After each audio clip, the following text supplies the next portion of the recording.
Hi, I'm Rose McDonough and I'm a retired family and consumer science teacher, and today what I would like to show you to do is make homemade barbecue sauce.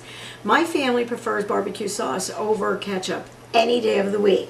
Although I do buy ketchup in this large Heinz container that I get from Costco, and I just keep it in my refrigerator downstairs, and I have a brand of no name that I just flip it over. It's almost to the end. I'll flip it over, I'll use a funnel, and I'll just refill it. And we'll keep this in our upstairs refrigerator. This will be downstairs. So if people don't think it's Heinz, well, too bad for them. It really is Heinz. I don't really care. I'm going to start out with 1.5 cups. Ooh, perhaps I let that get a little bit too warm. 1.5 cups of my ketchup. Woohoo! It's going to steam it off pretty good, and I don't want to lose all the ketchup right away. So I'm also going to, just because, you know, I can't stand wasting anything.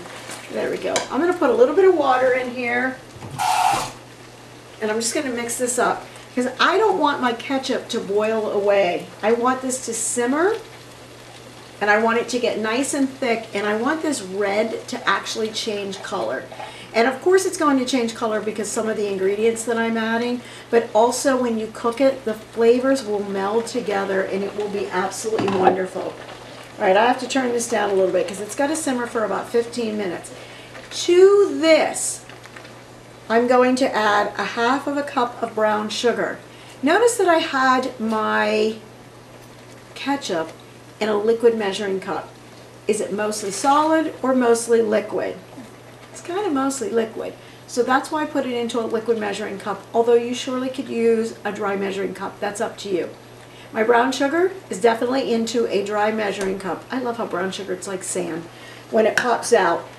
You want to make sure with brown sugar you always pat it down, get out all the air when you are measuring it so that it looks like it's a solid piece dropping out on there. Immediately the colors are starting to change. Oh, immediately the smell is starting to get so good. I love that smell. To this, I had to go through and make this twice so I could measure it out because I don't always measure. I just kind of drop this in and drop that in. If you don't have white vinegar, use cider vinegar. It doesn't really matter. But I'm adding a tablespoon of white vinegar. Plenty of times I use, might have been a little over, plenty of times I use cider vinegar when I'm cooking, but for this particular time I actually prefer to use white vinegar. Again, use whatever you have on hand. Make it, taste it, and see what you think of it. Alright, I also need to add some Worcestershire sauce. To this, I want to add 1 tablespoon of Worcestershire sauce, and then I'm also going to add a teaspoon on here. I'm going to have to lift this up and let this cool down for a minute from this hot plate. And the last thing I'm going to add, and boy was this tough, because I never measure my yellow mustard, ever, ever, ever. Yellow mustard has vinegar in it, so I'm actually getting a little more vinegar in it. And I'm going to do about 1 teaspoon of vinegar. And as I said, this is really too hot, so I wanted to hurry up and get my ingredients into it. And what I'm going to do is just lift it up for a minute and let that cool off, and I'm going to stir this. That's all I have to do. That hot plate will cool down. If you have a gas stove, it's really easy for you to check how much your temperature is going on. But when I'm using something like this, I can't always tell. I would say if you're using your regular electric stove, you may want to choose to have it on 3 or 4, which is a little less than medium. That should be much better. And then we're going to let this simmer for about 15 minutes. I love the smell of this. To this, today, you could go ahead and put this on chicken if you wanted to.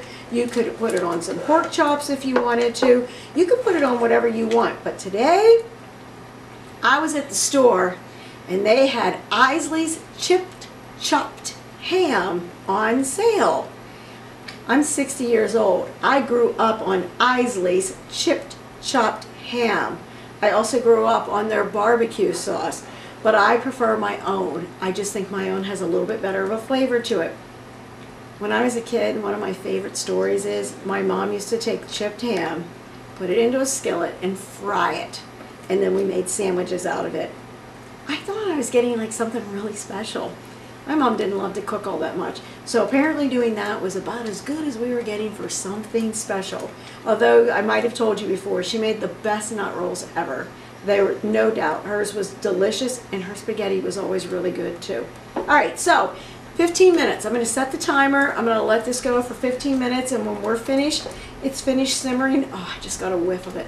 When it's finished simmering, then I'm going to show you how it looks, and then we're going to go ahead and add some ham to it so that I can make my homemade ham barbecues out of this today. So I have simmered this for, oh, I said I was going to do it about 10 minutes, but I think I ended up doing it almost 15 because I was doing something else. But it was on low, and I just went back and I stirred it a few times. It doesn't matter. You can tell it definitely has changed colors. It looks, I think it just looks wonderful, and it looks professional. It looks like you bought it from someplace. But instead, you know, we made it ourselves with some ketchup and Worcestershire sauce, a little bit of brown sugar, and some vinegar and mustard, and that's it. I'm going to take my Isley's chip top ham, and I'm not going to put it in all at once. I'm going to break them up, and I actually like to just tear the pieces apart as I'm putting them in. I'm going to turn this down even lower because it's really still warm. Tear this up, and once I get some, I think I'm going to stop now, and I'm going to mix it a little bit. And then, of course, the meat's going to cool down the barbecue sauce some. And I'm going to use my rubber scraper and just lift it up and try to fold it in here a little bit. Very simple. I like to leave the meat in here maybe 5 minutes before you actually serve it, if you can possibly do that. If you needed to, you can quickly make this at home and then put it in your crock pot. You're going somewhere, or you're having people come to your house, and I don't know, at our house we always have people coming, we ask them to come and work. So you're working on something. I think I remember when we were doing a roof on the house, I did ham barbecues as well as other things. And this stays really well in a crock pot. So once you have it made, it's easy. You just add the meat to it, and it'll do its own thing for hours on end. All right, so I got that in. I asked for 2 pounds. I was curious if 2 pounds was going to be enough, and I think it's going to be fine. We may have a little bit of sauce left over. And I might need to keep a few pieces back just to, you know, walk down memory lane and try to remember having a fried chipped ham sandwich from ages ago. All right, so just a review. You have to cook it. You can mix it up right away, but you're not going to get the good flavor. I can remember making this one time and taking it to, okay, ready? Conneaut Lake Park. Yeah, right there. Took my kids there. Met some other moms there, and we had a picnic, and I took this in a crock pot. And I remember this one mom made her own sandwich and then stopped and said, "Wait, this is real barbecue sauce." Why, yes it is, because I actually have a degree in home economics. So that's why I would do those kind of things. Oh, piece of meat dropped in. All right, so I've got it all mixed up. I let it sit for a couple of minutes so that the flavors all melded together, and I made sure that all of the meat was covered. So I'm going to move it down here just so it's a little bit easier for me. And I have a hot dog bun. And you're probably thinking, what is wrong with that woman? I never know what she is going to say. Are you a child? Oh no, you're an adult watching this? You've got nice big hands that can hold your hamburger. You can hold your ham barbecue. You have no problems whatsoever. Children have a lot more trouble. A hot dog bun is actually easier for them to handle. You want to just go ahead and get your meat. You want to lay your meat in, because don't we all want a whole lot of it? Unless you're a kid, then you're just happy to eat the bun. I know I have friends who their kids always just wanted the bun. Make sure it always gets to the corners, because nobody wants to not have stuff on the corner. And once you have this, you can put cheese in there if you want to. Put your lid on of the bun, and if you're serving it to a child, there you go. Hands can pick this up, and it's so much easier for them to hold.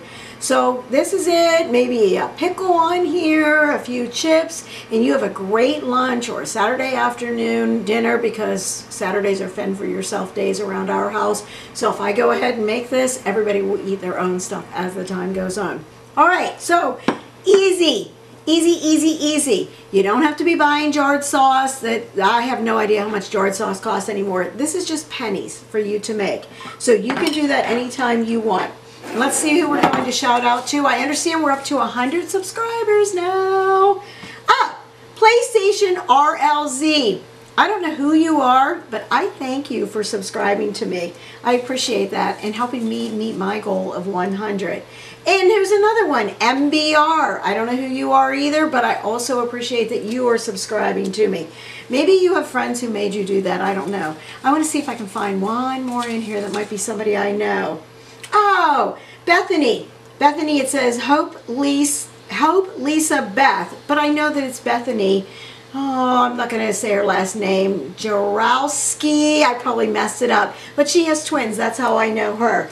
Thank you so much for also subscribing. For the rest of the world, hey, get with the program now. Let's go. I need you to like. I need you to subscribe. I need you to ring bells. Wherever that is. I have no idea what that is. But please leave me comments so I know people are actually watching. Thank you. Have a great rest of your weekend, your day, your week, whatever the heck we're talking about. Bye.